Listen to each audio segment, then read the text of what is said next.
Shalom Bapak Ibu Saudara yang dikasihi Tuhan.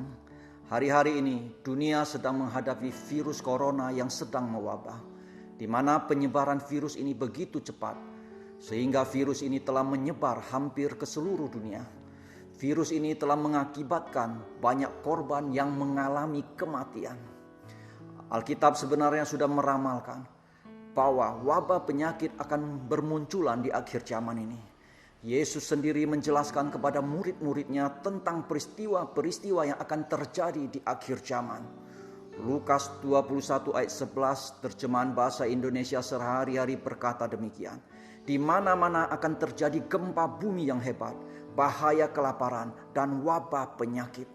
Nah, Bapak Ibu Saudara yang dikasihi Tuhan, Yesus sudah menyampaikan, dia sudah menjelaskan kepada murid-muridnya, ya, hal-hal yang akan terjadi di akhir zaman. Akan ada gempa bumi, akan ada bahaya kelaparan, akan ada wabah penyakit seperti yang terjadi saat ini.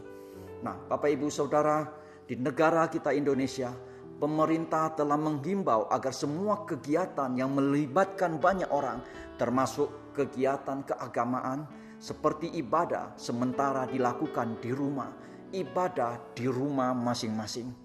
Nah, kebijakan ini harus kita jalani. Kita harus bekerja sama dengan pemerintah agar virus corona ini tidak semakin menyebar di negara kita. Bapak Ibu Saudara yang dikasihi Tuhan, hari-hari ini ada banyak orang yang hidup di dalam kekhawatiran. Ada banyak orang yang hidup di dalam ketakutan. Ada sebagian orang dengan yakin berkata, mengapa mesti khawatir? Mengapa mesti takut? Mengapa kita sebagai orang percaya mesti takut sama virus? Bukankah kita punya Tuhan yang besar? Bukankah kita punya Tuhan yang dahsyat? Tuhan yang sanggup menjaga kita, Tuhan yang sanggup melindungi kita. Mengapa kita harus beribadah di rumah kayak orang yang tidak punya iman saja? 2 Timotius 1 ayat 7 firman Tuhan berkata demikian. Sebab Allah memberikan kepada kita bukan roh ketakutan, melainkan roh yang membangkitkan kekuatan, kasih dan ketertiban. Allah tidak memberikan kepada kita roh ketakutan, tetapi Allah memberikan kita roh yang membangkitkan kekuatan. Kita harus sama-sama memberikan kekuatan satu dengan yang lain. Oleh sebab itu dibutuhkan kerjasama antara kita dengan pemerintah. Ya, kita juga harus tertib karena Allah memberikan kita roh ketertiban. Nah, Bapak Ibu Saudara, saya mau sampaikan kepada setiap kita, orang Kristen, orang percaya, orang yang dekat dengan Tuhan, orang yang takut akan Tuhan sekalipun, siapapun di muka bumi ini, saya mau katakan, saya mau sampaikan, siapapun kita bisa terserang oleh virus, kita bisa sakit. Virus tidak buta sama orang Kristen, virus tidak buta sama orang percaya, orang yang takut akan Tuhan. Virus melek terhadap siapapun juga di muka bumi ini. Virus tidak pandang bulu kepada siapapun juga. Siapapun juga bisa terjangkit, bisa terinfeksi kalau kita tidak hati-hati. Amin.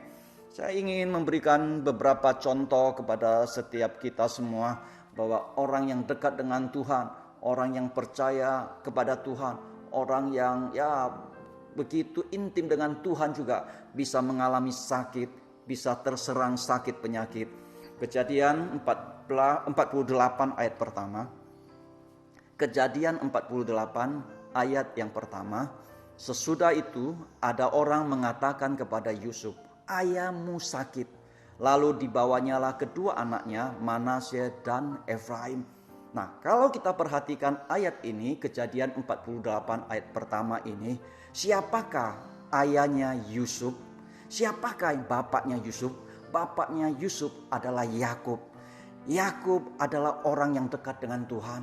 Yakub adalah orang yang sungguh-sungguh percaya kepada Tuhan. Tetapi Alkitab mencatat bahwa Yakub sakit. Ayahnya Yusuf sakit. Orang percaya, orang yang dekat dengan Tuhan juga bisa sakit. Amin. Ayub 2 ayat 7 sampai 8 contoh lain. Saya akan bacakan. Kemudian iblis pergi dari hadapan Tuhan, lalu ditimpanyalah Ayub dengan bara yang busuk dari telapak kaki sampai ke batu kepalanya. Lalu Ayub mengambil sekeping beling untuk menggaruk-garuk badannya sambil duduk di tengah-tengah abu. Nah, kalau kita perhatikan lebih lanjut contoh ini, Ayub dikatakan ditimpa dengan apa? Bara yang busuk. Dari mana? Dari telapak kaki sampai ke batu kepalanya. Dia ditimpa dengan bara, dengan borok yang busuk. Dapat kita bayangkan bagaimana penderitaan Ayub yang sedemikian rupa. Sampai-sampai kita mencatat dia mengambil sekeping beling, ya, dia mengambil potongan kaca untuk menggaruk badannya. Nah, Bapak Ibu Saudara yang dikasihi Tuhan, siapakah Ayub? Ayub adalah orang yang saleh. Ayub adalah orang yang jujur. Ayub takut akan Tuhan. Alkitab mencatat Ayub itu saleh, jujur dan takut akan Tuhan. Tetapi dia dapat mengalami sakit penyakit. Nah, kalau kita perhatikan lebih jauh lagi di 2 Raja-Raja 20 ayat pertama, saya akan bacakan. Pada hari-hari itu Hizkia jatuh sakit dan hampir mati. Lalu datanglah Nabi Yesaya bin Amos dan berkata kepadanya, beginilah firman Tuhan, sampaikanlah pesan terakhir kepada keluargamu, sebab engkau akan mati, tidak akan sembuh kembali. Nah, di 2 Raja-Raja 20 ayat pertama ini juga mencatat bahwa Raja Hizkia jatuh sakit dan hampir mati. Hizkia sakit hampir mati. Hizkia juga mengalami sakit penyakit. Dan di 2 Raja-Raja 13 ayat 14 saya akan bacakan, ketika Elisa menderita sakit yang menyebabkan kematiannya, datanglah Yoas Raja Israel kepadanya dan menangis oleh karena dia. Katanya, Bapakku, kereta Israel dan orang-orangnya yang berkuda. Perhatikan, Elisa menderita sakit yang menyebabkan kematiannya. Elisa adalah orang yang sungguh-sungguh dekat dengan Tuhan, orang yang diurapi Tuhan luar biasa. Alkitab mencatat Elisa sakit sampai mati. Jadi artinya Bapak Ibu Saudara yang dikasihi Tuhan, siapapun kita, orang percaya, orang yang takut akan Tuhan, siapapun kita akan bisa mengalami sakit penyakit kalau kita tidak hati-hati. Amin. Bapak Ibu Saudara yang dikasihi Tuhan, bagaimana kita harus bersikap di dalam menghadapi situasi dan kondisi saat ini. Hari ini kita akan sama-sama belajar 3 hal yang akan saya sampaikan kepada setiap kita. Bagaimana kita harus bersikap di dalam menghadapi situasi dan kondisi saat ini. Yang pertama, kita harus taat kepada Allah. Kita harus taat kepada Allah. Ulangan 11 ayat 8 sampai 32. Perikopnya berbunyi demikian. Ketaatan mendatangkan berkat, ketidaktaatan mendatangkan kutuk. Perhatikan, ketaatan mendatangkan berkat. Apabila setiap kita taat kepada perintah-perintah Tuhan, kalau kita taat kepada firman Tuhan, maka berkat itu akan datang kepada setiap kita. Berkat itu akan menghampiri setiap kita. Hari-hari kita akan mengalami hari-hari yang baik. Hidup kita akan baik semuanya. Tetapi apabila kita hidup di dalam ketidaktaatan, maka murka Allah akan turun di dalam kehidupan kita. Kita tidak akan mengalami hari-hari baik. Bapak Ibu Saudara yang dikasihi Tuhan, salah satu bukti ketaatan kita kepada Tuhan ialah kita harus taat kepada pemerintah. Kita harus taat kepada pemerintah yang ada di atas kita. Roma 13 ayat 1 berkata demikian. Tiap-tiap orang harus takluk kepada pemerintah yang di atasnya. Sebab tidak ada pemerintah yang tidak berasal dari Allah. Dan pemerintah-pemerintah yang ada ditetapkan oleh Allah. Nah, kita harus taat kepada pemerintah yang ada, Bapak Ibu Saudara. Pemerintah berasal dari Allah. Alkitab mencatat pemerintah berasal dari Allah dan ditetapkan oleh Allah. Oleh sebab itu kita harus takluk kepada pemerintah. Kita harus tunduk kepada pemerintah. Nah, hari-hari ini pemerintah sudah sampaikan kepada setiap kita. Untuk setiap kita bersama-sama, kita bekerja sama bahu-membahu untuk memerangi virus corona ini.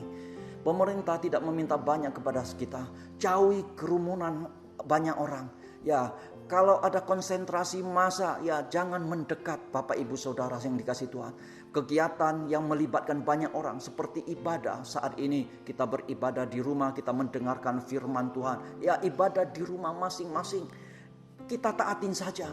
Ketika kita taat kepada pemerintah di atas, pemerintah yang sudah Tuhan tetapkan, maka ini adalah salah satu bukti bahwa kita taat kepada Allah. Dan saya percaya ketaatan mendatangkan berkat. Ketika kita taat, saya percaya wabah virus corona ini akan berlalu dari negara kita. Amin. Yang kedua, Bapak Ibu Saudara yang dikasihi Tuhan, yang kedua, kita harus bijak. Amsal 27 ayat 12 berkata demikian. Kalau orang bijak melihat malapetaka, bersembunyilah ia. Tetapi orang yang tak berpengalaman berjalan terus, lalu kena celaka. Orang bijak ketika melihat malapetaka, maka ia akan menghindar. Orang bijak ketika melihat mara bahaya di depan, maka dia akan menyingkir. Dia akan menghindar dari malapetaka. Dia akan menghindar dari segala sesuatu yang akan mengakibatkan celaka bagi dirinya. Nah, Bapak Ibu Saudara yang dikasihi Tuhan, menghindar itu bukan takut. Menghindar itu bukan khawatir. Menghindar bukan kita melarikan diri. Menghindar bukan kita kurang beriman kepada Tuhan. Menghindar dari bahaya adalah bukti bahwa kita adalah bijak. Amin. Menghindar adalah sikap bijak. Inilah yang dikehendaki Tuhan untuk setiap kita, Bapak Ibu Saudara yang dikasihi Tuhan. Saya ingin memberi beberapa contoh kepada setiap kita. Rasul Paulus, ya, kalau kita perhatikan, ya, Rasul Paulus di Kisah 9 ayat 23 sampai ayat 25 berkata demikian, saya akan bacakan. Beberapa hari kemudian orang Yahudi merundingkan suatu rencana untuk membunuh Saulus. Tetapi maksud jahat itu diketahui oleh Saulus. Siang malam orang Yahudi mengawal semua pintu gerbang kota supaya dapat membunuh dia. Sungguh pun demikian, pada suatu malam murid-muridnya mengambilnya dan menurunkannya dari atas tembok kota dalam sebuah keranjang. Nah, Bapak Ibu Saudara, kalau kita perhatikan, ya, Rasul Paulus ketika orang-orang Yahudi dikatakan berunding, ya, mereka mempunyai satu rencana, mereka berunding, punya satu rencana untuk membunuh Saulus. Ketika rencana itu, maksud jahat itu diketahui oleh Saulus dan murid-murid, maka murid-murid mengambil sebuah keranjang. Paulus dimasukin di dalam keranjang, diturunkan dari tembok, Bapak Ibu Saudara yang dikasihi Tuhan. Diturunkan dari apa? Dari atas tembok kota. Karena setiap pintu gerbang dijaga oleh orang-orang Yahudi. Rasul Paulus kalau kita perhatikan di 2 Korintus 11:32 sampai 33, saya akan bacakan. Di Damsyik, wali negeri Raja Aretas sedang menyuruh, ya, saya ulangi, di Damsyik wali negeri Raja Aretas menyuruh mengawal kota orang-orang Damsyik untuk menangkap aku, menangkap Paulus. Paulus bersaksi, tetapi dalam sebuah keranjang aku diturunkan dari sebuah tingkap keluar tembok kota, dan dengan demikian aku terluput dari tangannya. Nah, kalau kita perhatikan, Rasul Paulus sendiri bersaksi, dia menghindar, dia menyingkir, Bapak Ibu Saudara yang dikasihi Tuhan. Menghindar bukan karena takut, menghindar bukan karena tidak punya iman atau kurang iman, Bapak Ibu Saudara yang dikasihi Tuhan. Menghindar adalah tindakan bijak. Kalau kita perhatikan lebih jauh lagi, Bapak Ibu Saudara yang dikasihi Tuhan, Tuhan Yesus sendiri di Matius 12 ayat 14 sampai 15. Matius 12 ayat 14 sampai 15. Akan tetapi orang-orang Farisi pergi dari situ dan bersekongkol melawan dia, melawan Yesus. Bagaimana mereka bisa membinasakannya? Namun Yesus ketika mengetahui hal ini menyingkir dari sana. Banyak yang mengikutinya dan ia menyembuhkan mereka semua. Nah, Bapak Ibu Saudara yang dikasihi Tuhan, kalau kita perhatikan di Matius 12, 14 sampai 15 ini, Yesus ketika mengetahui hal ini, mengetahui hal apa? Ketika Yesus mengetahui orang-orang Farisi, mereka bersekongkol hendak melawan Yesus, hendak membinasakan Yesus, membunuh Yesus, mereka punya rencana untuk membunuh Yesus, maka Alkitab mencatat, menyingkirlah Yesus dari sana. Nah, Bapak Ibu Saudara yang dikasihi Tuhan, Yesus menghindar dari bahaya. Yesus menghindar dari bahaya. Ini adalah tindakan bijak. Kalau kita perhatikan lebih jauh lagi di Matius 10 ayat 23, saya akan bacakan, apabila mereka menganiaya kamu dalam kota yang satu, larilah ke kota yang lain. Karena aku berkata kepadamu, sesungguhnya sebelum kamu selesai mengunjungi kota-kota Israel, Anak Manusia sudah datang. Yesus sendiri berbicara, mengajarkan kepada murid-muridnya, apabila mereka menganiaya kamu dalam kota yang satu, lari, jangan tetap tinggal di kota itu, lari, menghindar ke kota yang lain. Nah, Bapak Ibu Saudara yang dikasihi Tuhan, Yesus ketika ada bahaya, ketika ada malapetaka, ia menghindar. Yesus ketika ada sesuatu yang bisa mencelakakan dirinya, ia menghindar. Dan kita melihat Yesus juga mengajarkan murid-muridnya, kalau ada bahaya harus menghindar.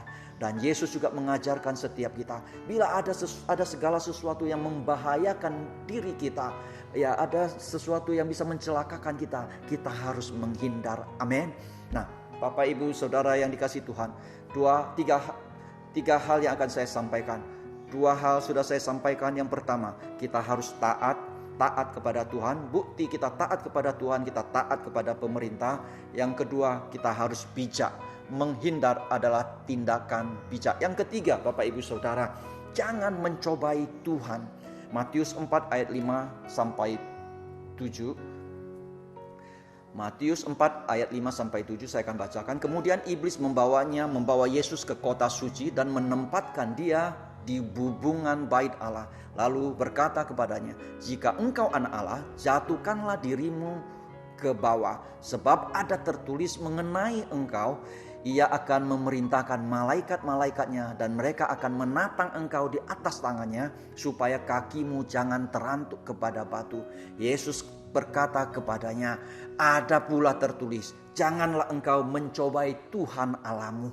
Nah, Bapak Ibu Saudara, Yesus pernah dibawa oleh iblis, dia ditempatkan di atas bubungan di kota suci. Lalu iblis berkata, jika engkau anak Allah, jatuhkanlah dirimu ke bawah, sebab ada tertulis mengenai engkau, ia Bapa akan memerintahkan malaikat-malaikatnya dan mereka akan menatang engkau di atas tangannya, supaya kakimu jangan terantuk kepada batu. Tapi Yesus berkata, jangan mencobai Tuhan Allahmu. Bapak Ibu Saudara yang dikasihi Tuhan, hari-hari ini kalau kita perhatikan, virus corona yang menyebar begitu cepat, Bapak Ibu, kita harus hati-hati, Bapak Ibu Saudara. Sebagai contoh, kalau saudara berada di jalan raya yang penuh dengan kendaraan, yang kendaraannya melaju dengan kecepatan tinggi, dan saudara ingin menyeberangi jalan itu, dan di tengah-tengah kendaraan yang begitu banyak melaju dengan kecepatan tinggi, saudara terus menerobos. Saudara berkata, saya punya Tuhan, Tuhan saya akan melindungi saya, Tuhan saya akan menjaga, membentengi saya. Saudara terus menerobos. Saya mau sampaikan bahwa saudara sedang mencobain Tuhan. Saya mau pastikan ketika saudara terus menyeberang, saudara terobos, saudara akan mendapat celaka. Bapak Ibu Saudara yang dikasihi Tuhan, hal yang ketiga, jangan cobai Tuhan Allahmu. Kalau ada malapetaka di depan, kalau ada bahaya di depan, kita harus menghindar. Amin. Jangan terus kita terobos, jangan cobai Tuhan, Bapak Ibu Saudara yang dikasihi Tuhan.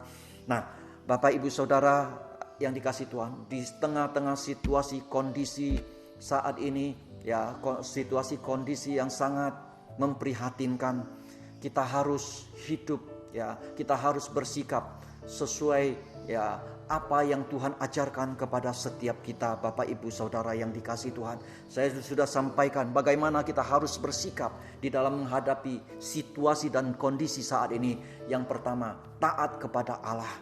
Taat kepada Allah, tidak ada jalan yang lain, Bapak Ibu Saudara yang dikasihi Tuhan. Salah satu bukti kita taat kepada Allah, taat tunduk kepada pemerintah. Dan yang kedua, kita harus bijak Bapak Ibu. Menghindar dari bahaya, menghindar dari sesuatu yang akan mencelakakan kita adalah tindakan bijak. Dan jangan mencobai Tuhan Allahmu. Bapak Ibu Saudara yang dikasihi Tuhan, firman Tuhan sudah disampaikan kepada setiap kita. Mari setiap kita harus tidak hanya mendengarkan firman Tuhan, tapi kita harus lakukan firman Tuhan. Amin. Bapak Ibu Saudara yang dikasihi Tuhan, saya mau mendorong setiap kita untuk berdoa kepada Tuhan. Karena kita sebagai anak-anak Tuhan, kita punya akses datang kepada Bapa. Mari bersama-sama saya mau dorong setiap kita unity, kita sehati. Kita berdoa untuk mereka yang terdampak virus corona, supaya mereka dapat disembuhkan, mereka mengalami pemulihan. Kita berdoa untuk para medis supaya mereka dapat melakukan tugas mereka dengan baik. Kita berdoa untuk pemerintah supaya mereka mampu menyelesaikan, membawa negara ini dapat melalui wabah corona ini. Saya percaya negara kita akan dipulihkan. Saya percaya ketika kita berdoa, mukjizat Tuhan terjadi. Bapak Ibu Saudara yang dikasihi Tuhan, saya percaya ketika kita angkat tangan, Tuhan turun tangan.